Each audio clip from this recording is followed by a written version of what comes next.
I'm gonna go to a store that Appalachian Trail through hikers that they actually go to every single season of hiking. So when the hikers start in March or April, you know, some in even January, February, but March 1st through April is the general starting time in Georgia. When they get to New York, they come off the trail, more than likely a ton of them, most definitely a ton of them, will be at the store that I'll be at in a few minutes.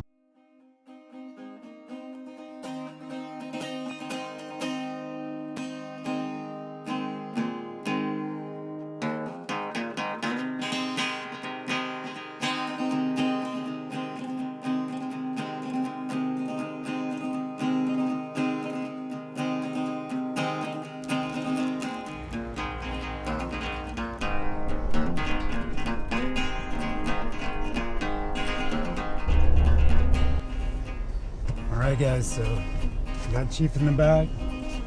We're off.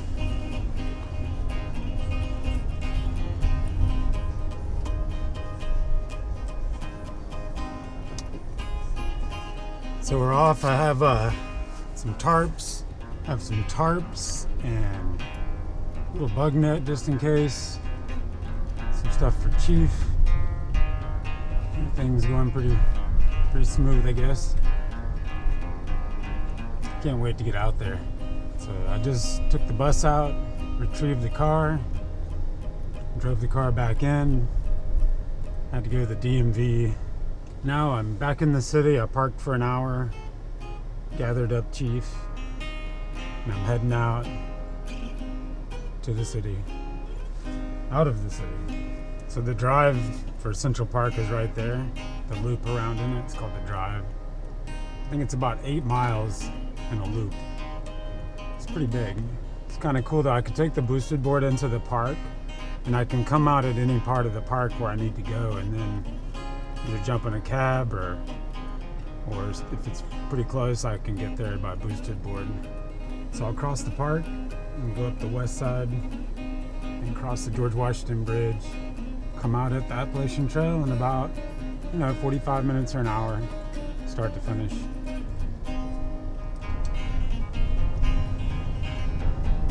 Getting out of here. A lot of times I start the GoPro while I'm driving for safety. And now that I've got the battery eliminator cable, I can use the GoPro for a baby monitor. I can use it in the car for safety, or like kind of like a black box, and also just to talk to you guys.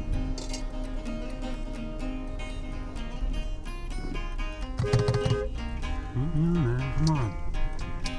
Folks, they try to let you run over them. I try not to get run over. It seems like everybody else tries to get run over.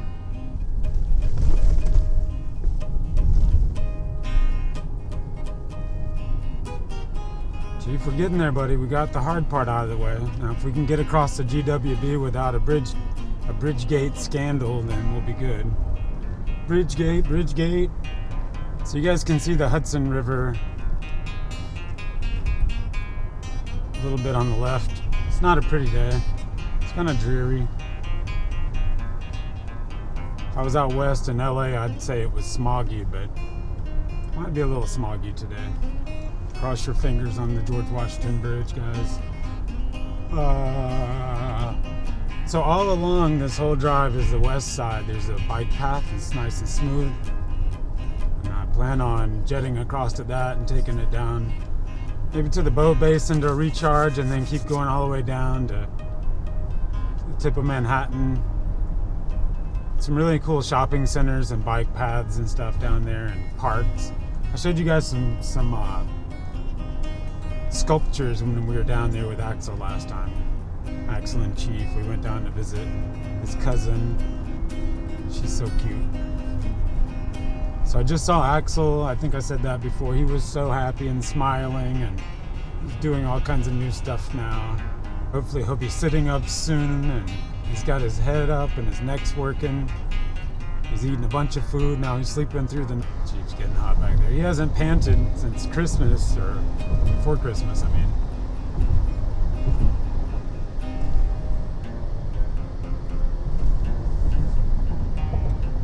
driven this way 100 times, 1,000 times, so many I can't remember.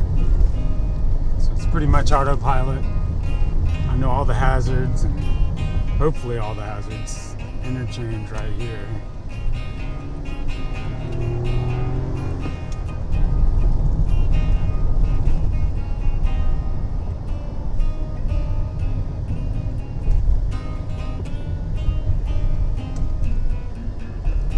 Getting hairy.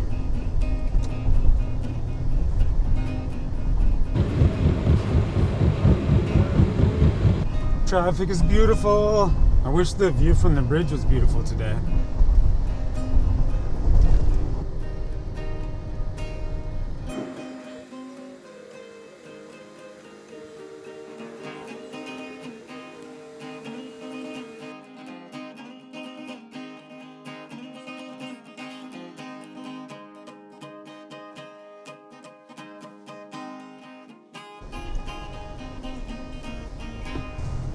Okay, so let's see if I can come up. You guys had a couple of questions or comments. Why I couldn't eat Nutella after the Appalachian Trail? Well, that one was because I would be let loose in the woods on the trail with an entire bottle or jar of Nutella in my pack, and I knew it was there and I had a spoon. So what else would you do is stop every time you felt like it and eat Nutella. So I kind of made myself sick twice, and yeah, it's just not good for me anymore. I still think it's good, but it's not good for me. I just can't have it anymore. So a few things like that on the trail I ate too much of. And then there was how did the trail make me end up in New York City? So basically I was traveling when I was younger, came to New York City for a few days. It was pretty cool, but I didn't know anyone here. Then while I was through hiking the Appalachian Trail in 2008, I was about halfway finished. I was getting close to New York. I made friends with some New Yorkers that were doing a section hike. They invited me to come visit them in the city. And I did, and I liked it a lot, and I liked the idea of not having to have a car. And I kept in touch, and after the trail, they were like, yeah, you can come stay on our couch if you want. So I was like, cool. So I stayed on their couch and, started working and got my own place and a roommate. And I moved to the city with less than $500 in my pocket. And it worked out for me. And then I met my wife in 2009 and been cruising along since. In 2010, Missy let me hike the Pacific Crest Trail, and she supported me. She let me save all my money beforehand, and I moved in with her. And yeah, it was just the greatest situation. And she was proud of me. I was happy. She came her entire summer break in 2010. When she was done with teaching school, she flew to California and made her way by bus and taxi and all kinds of stuff, and got all the way to Yosemite by herself with her backpack full of stuff. And then I met up with her, and yeah, it was awesome. We spent 6 weeks on the trail. She hiked 600 miles of it with me, and then she came back to the city and resumed teaching school, and she told all of her students about it, and they were all supporting me and excited about it. It was pretty awesome. Now the jobs that I had acquired beforehand, I won't name names, but I'd worked at an outdoor store, and my boss caught wind that I was going to hike the Pacific Crest Trail, and they decided they didn't want me working anymore, I guess. So I lost a month's work and saving money on that, but I was all right. So the New York thing, it was perfect for me, and I enjoy living there now. And you guys see that I'm getting out. I'm on my way to the Appalachian Trail now.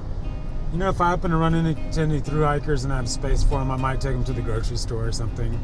And we've brought them into the city plenty of times. With a child now and a small apartment, I have more responsibilities also. But we did it a bunch, and we had fun doing it.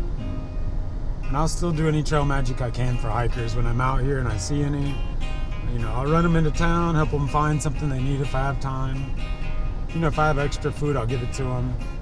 Try to figure out what I have that I don't need and give it to them.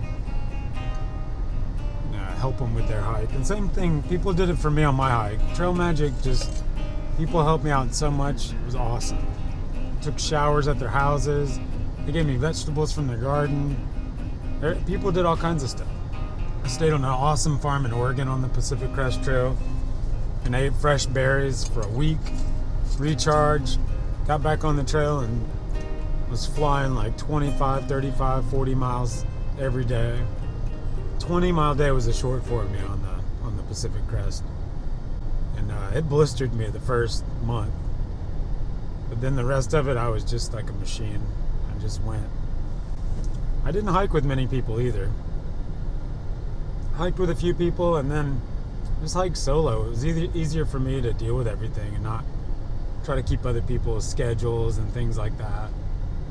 That's the worst mistake I think hikers make, is they try to stay with a clique or a crew, and they try to stay with a buddy or a friend, and as soon as that stops happening, they get down. And if their friend goes home, they get down, and a lot of times eventually go home and they quit. If their clique goes sour, like, you know, I had that kind of happen. You just, you know, you don't want to hang out with like 5 dudes. You can't find a ride. Not much stuff cool happens anymore when there's 5 of you. But then when there's 1 or 2, all kinds of cool stuff happens. The best stuff happened to me when I was by myself, and then the next best stuff happened to me when I was hiking with one other person, like Missy, or one other guy, or one other girl that I'd met. You know, we would make friends and hike together, and then eventually we'd split apart, and you have to be at peace with that, you know.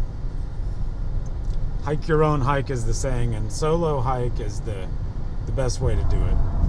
You know, I see people messing up all the time, trying to find a hiking partner. You're trying to go spend day in and day out with somebody you don't know, you might not like. I hiked around guys that snored constantly, and they refused to use their own shelter.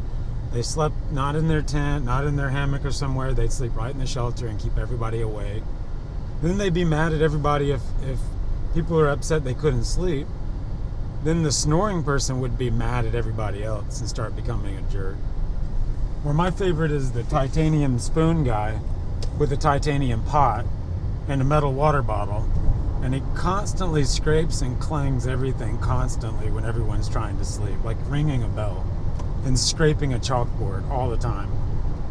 So, you know, it's pretty funny. I tend to not sleep in shelters unless they're empty, and sleep near them. You know, a lot of times there's bear boxes for your food or something like that, or there's privies, you know, place to go to the bathroom that's easy and sanitary, and it's more healthy for the trail to use the privies. Yeah, but you have to be clean. You have to be careful. You have to clean yourself, wash yourself a lot. I keep Dr. Bronner's with me, kind of like a little pouch of Dr. Bronner's. I think I've showed you that before. I'll show you again. And for all you guys that are always asking me where I'm going to hike, you know, if I don't say exactly where I'm going to hike, then I'm never going to say. It doesn't matter if you ask or not. I'm a guide, and I have a guide service, and I get paid to take people to my favorite spots. So, you know, I just can't give away my spots. I don't want a lot of people showing up. And, you know, I'll say I'm on the Appalachian Trail, but I'm not going to tell you where. And I never go to Harriman, just in case, because everyone wants to know if I'm in Harriman or Bear Mountain. The ticks there are horrible. There's too many people. There's too many groups of people. And, you know, I just, I don't enjoy that. So I try to stay away from Harriman and Bear Mountain. I do hike there, and I've hiked pretty much every trail there. But if you don't follow the rules there, the rangers will get you. And there are bears, and there's snakes, and there's tons of ticks. It's a pretty funny place. I've rescued people, done first aid there. People have been lost there. Another fun one is people that are all worried about bears. You should never drive a car. You know, there's all these stories about bears, I know. They hurt somebody or killed somebody or whatever.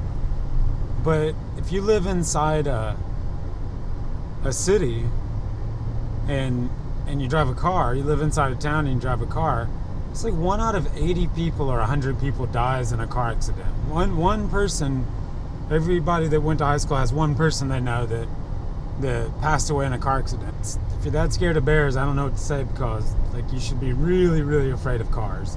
It's like 1 in 10,000 people is killed by a bear. And there was a long stretch of time where there was no reported black bear incidents at all, like killing people.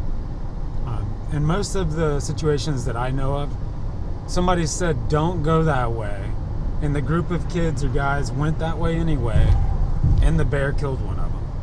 So if somebody says there's a bear, don't go that way, you shouldn't get your camera out and go chase it down.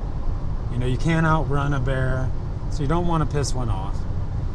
But out of the dozens and dozens of sightings and meetings and face-to-face encounters I've had with bears on the East Coast and the West Coast, and in Yellowstone and places, I've only seen intelligence in their eyes. They've given me warnings before, and I've just moseyed on my way, made some noise, yelled at them to get away. I let them know, they let me know. You know, I just felt like they were pretty smart, you know. It scared me. I think I scared them. You could see it in their eyes. A lot of times they almost would hurt themselves trying to get away from me. Like kind of ass over elbows getting away. Chiefy, how you doing back there, bud? So if you guys that think, when you hear the words New York, if you think only city, those are two separate things. Upstate New York is as country as anywhere. And Long Island can be pretty country in places. But upstate New York, it's pretty country. It's surprising. The people are country just like anywhere else. Every state you go to, the city is the city, and the country is the country. And that's just that. I'm not from around here. Chief always gets weird when I whisper like that. So the mystery of the GoPro I found continues. I'm not sure what to think about what I found on the SD card, but I'll make a video about it sometime when I get a chance. So what I'm gonna do today is I'm gonna get food the through hiker way.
Hi.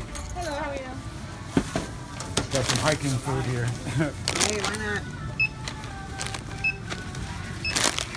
Sure you guys get a lot of stinky hikers in here. We get in the summer. There's All of them, right? When I first started, I was like, "What is going on?" And you look at the bicyclists like that when come you first through. started. Yeah, you get used to it, I'm sure.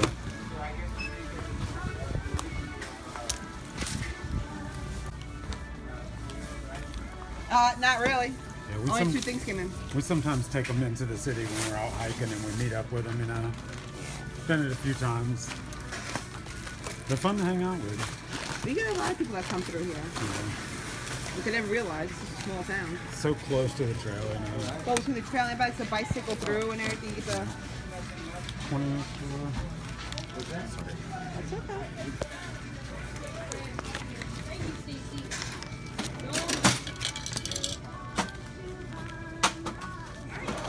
Enjoy your hike. Have a great day. You too. You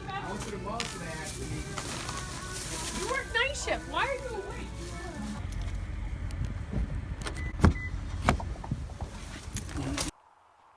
So that way is the road crossing. You can try to get a ride down there and go get some food at the store that I just went to. Chief, come. Come. Chief's back on the trail. Chief's back on the trail. It's his first time out since the baby. since 2015. I think I have to look back in the videos to figure out when the last time was. Mwah. He's happy to be out. Let's keep moving.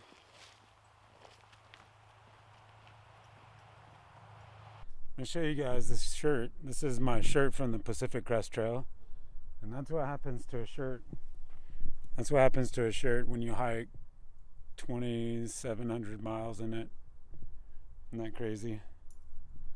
The other side's coming off. It's a really good shirt though. I like it a lot.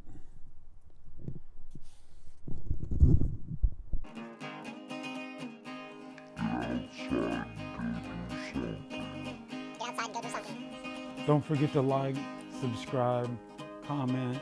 Tell us what you think down below. We'll see you guys next time. Whoa.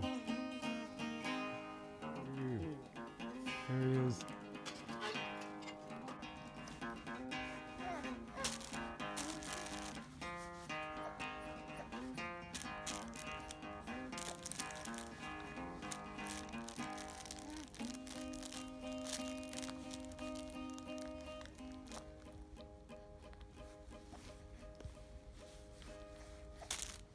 Yeah.